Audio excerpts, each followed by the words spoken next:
செய்தி தொகுப்புகளை பார்க்கலாம். மாவட்டம் வில்லுக்குரி பகுதியில் பட்டப்பகலில் இருசக்கர வாகன திருட்டில் ஈடுபட்ட இளைஞரை காவல்துறையினர் தேடி வருகின்றனர். மாதவ முருகேஷ் என்பவர் தனது இருசக்கர வாகனத்தை வீட்டின் முன் சாவியுடன் நிறுத்தியிருந்தார். இதனை நோட்டமிட்ட நபர் வாகனத்தை திருடிச் சென்றுள்ளார். இது தொடர்பாக சிசிடிவி ஆதாரத்துடன் காவல் நிலையத்தில் புகார் அளிக்கப்பட்ட நிலையில் விசாரணை நடைபெறுகிறது.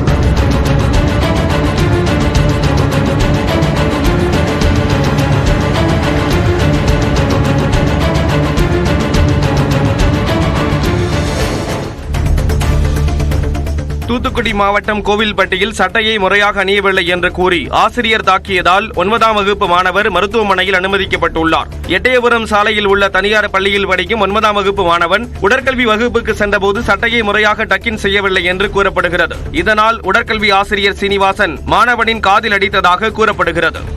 சட்டையை டக்கின் பண்ணிட்டு தான் போனேன். பின்னாடி மட்டும் லைட்டாக சட்டை தூக்கிட்டு பிடி சார் என்னை கூப்பிட்டு ஏன் டக்கின் பண்ணலன்னு கேட்டார். ஆனால் நான் டக்கின் பண்ணிட்டு தான் போனேன். அடுத்து சட்டையை எடுத்து விட்டுட்டு என்னை அடித்தார். காற்றுல 5 அடி அடித்தார். அடுத்து நான் பயங்கரமானி போனேன். என் ஃப்ரெண்ட்ஸ் தான் வந்து பிடிச்சாங்கண்ணே. இது தொடர்பாக மாணவனின் தாய் அளித்த புகாரின் பேரில் கோவில்பட்டி காவல்துறையினர் விசாரிக்கின்றனர். வேலூர் மாவட்டம் ஒடுகத்தூர் அருகே குப்பம்பாளையம் கிராமத்தில் மரத்தின் நிழலில் நிறுத்தி வைக்கப்பட்டிருந்த இருசக்கர வாகனம் திடீரென தீப்பற்றி எரிந்ததால் பரபரப்பு நிலவியது. எல்லப்பன்பட்டியைச் சேர்ந்த ஜீவா என்பவர் குப்பம்பாளையம் கிராமத்தில் உள்ள புளிய மரத்தின் நிழலில் தனது இருசக்கர வாகனத்தை நிறுத்தியிருந்தார். இந்த வாகனத்தில் திடீரென தீப்பிடித்து முழுவதுமாக எரிந்து சேதமானது. வேலூர் மாவட்டம் ஒடுகத்தூர் அருகே குப்பம்பாளையம் கிராமத்தில் மரத்தின் நிழல் திண்டுக்கல் மாவட்டம் நத்தம் அருகே தனியார் பேருந்து மோதியதில் இருசக்கர வாகனத்தில் சென்ற சகோதரர்கள் பரிதாபமாக உயிரிழந்தனர். பொத்தக்கணவாய்ப்பட்டியை சென்ற சிறுவர்கள் வெள்ளைச்சாமி, வள்ளியப்பன் ஆகிய இருவரும் தங்களுடைய தந்தையின் இருசக்கர வாகனத்தை எடுத்துக்கொண்டு டீ வாங்க சென்றனர். அப்போது கம்பளியம்பட்டி பேருந்து நிறுத்தம் அருகே எதிரே வந்த தனியார் பேருந்து இருசக்கர வாகனம் மீது மோதியது. இதில் இருவரும் நிகழ்விடத்திலேயே பரிதாபமாக உயிரிழந்தனர். சிவகங்கை மாவட்டம் திருபுவனத்தில் பைக் திருட்டு தொடர்பான 2 வெவ்வேறு வழக்குகளில் 2 சிறார் உட்பட 4 பேர் கைது செய்யப்பட்டுள்ளனர். மானாமதுரை அருகே வீட்டு வாசலில் நிறுத்தப்பட்டிருந்த புல்லட் பைக்கை திருடிச் சென்ற அதே பகுதியைச் சேர்ந்த ஆண்டி செல்வம், முகமது பாரிஸ், ஆசான் ஆகியோரை ரோந்து பணியில் ஈடுபட்ட காவல்துறையினர் துரத்தி பிடித்தனர். இதேபோன்று திருபுவனம் பகுதிகளில் இருசக்கர வாகனத்தை திருடியதாக 2 சிறாரை சிசிடிவி காட்சிகளின் உதவியுடன் காவல்துறையினர் கைது செய்தனர். கன்னியாகுமரி மாவட்டம் குளச்சல் அரசு மருத்துவமனையில் தூய்மை பணியாளர் ஒருவர் செல்போனில் பேசியபடியே நோயாளிகளுக்கு மருத்துவம் செய்தது அதிர்ச்சியை ஏற்படுத்தியுள்ளது. குளச்சல் அரசு மருத்துவமனையில் 5க்கும் மேற்பட்ட மருத்துவர்களும் 15க்கும் மேற்பட்ட செவிலியரும் பணியாற்றி வருகின்றனர். இங்கு தினமும் 100கணக்கான உள் நோயாளிகளும் புற நோயாளிகளும் சிகிச்சை பெறுகின்றனர். இந்நிலையில் கடந்த சனிக்கிழமை அன்று பணியில் இருந்த செவிலியர் கையில் செல்போனுடன் அங்கும் இங்குமாக உலா வந்த நிலையில் தூய்மை பணியாளரும் தன் பங்குக்கு காதில் செல்போனை வைத்துக் கொண்டே நோயாளிகளுக்கு மருத்துவம் செய்தார்.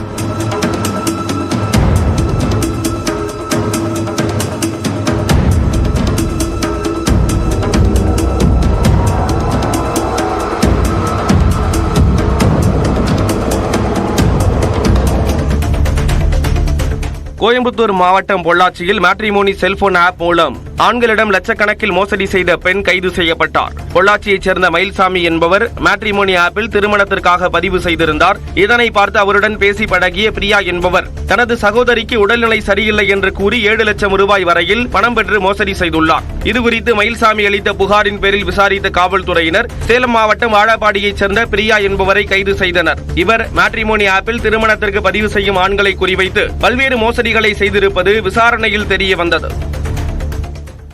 நாடாளுமன்றத்தில் காங்கிரஸ் எம்பி சசி தரூர் பேசி வருகிறார். நேரலை காட்சிகள். Since in the last 19 years, they should show them here. Why could it not devise a mechanism to grapple with this burgeoning crisis? Though the Disaster Management Act's definition of a disaster is actually broad enough to encompass climate-induced events, its statutory list remains static and unimaginative. It obstinately ignores the realities that our citizens are enduring, sir. This is a dangerous oversight, as the impacts of such events, widespread loss of life, destruction of livelihoods, are no less severe than the devastation wrought by floods or earthquakes. In failing to adapt, we risk exposure to avoidable calamities.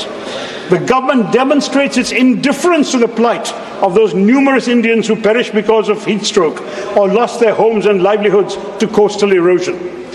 Therefore, the NDMA needs to enhance its capacity to prevent climate change from becoming disasters, such as unprecedented landslides in Wayanad's case, heat waves and storms.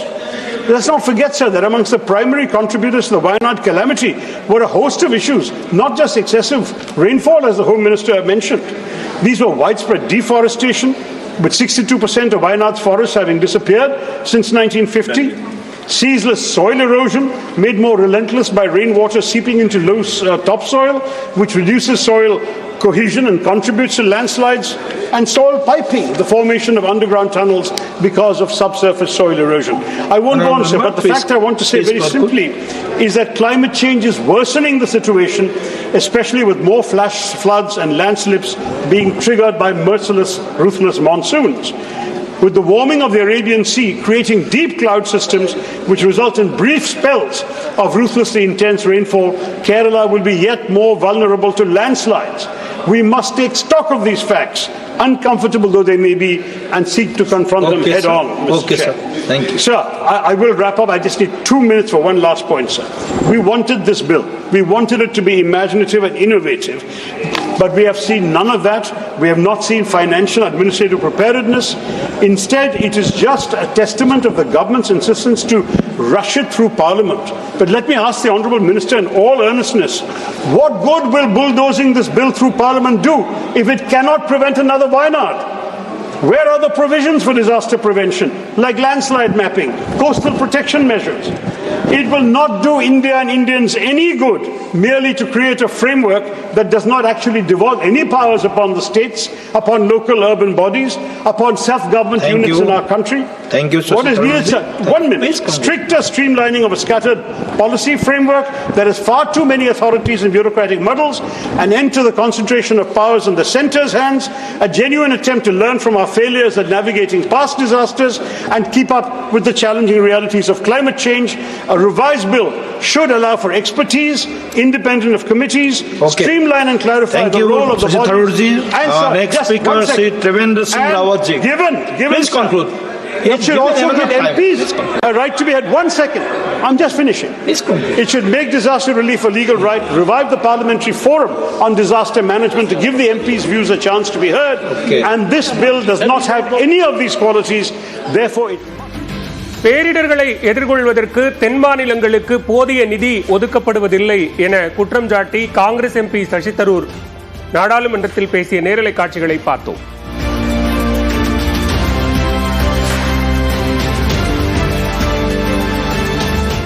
20ஆம் நூற்றாண்டின் ஈடில்லா ஆளுமை மகாகவி பாரதியார் என பிரதமர் நரேந்திர மோடி புகழாரம் சூட்டியுள்ளார். கவிஞரும் விடுதலை போராட்ட வீரருமான மகாகவி பாரதியாரின் பணிகளை கால வரிசையின்படி தொகுத்து கால வரிசையில் பாரதி படைப்புகள் என்ற புத்தகத்தை எழுத்தாளர் ஸ்ரீனி விஸ்வநாதன் எழுதியுள்ளார். பாரதியாரின் பிறந்த நாளையொட்டி டெல்லியில் நடைபெற்ற நிகழ்ச்சியில் இந்த புத்தகத்தை பிரதமர் மோடி வெளியிட்டார்.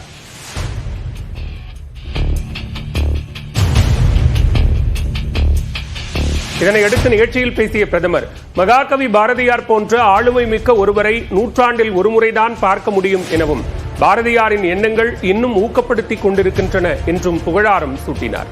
பாரதியார் தமிழ் மொழிக்கும் நாட்டுக்கும் பெருமை சேர்த்தவர் என பிரதமர் மோடி தெரிவித்தார்.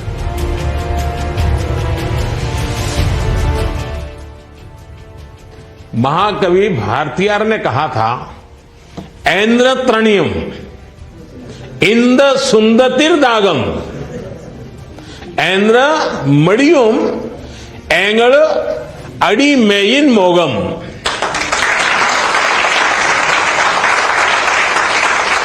यानी आजादी की ये प्यास कब बुझेगी, गुलामी से हमारा ये मोह कब खत्म होगा.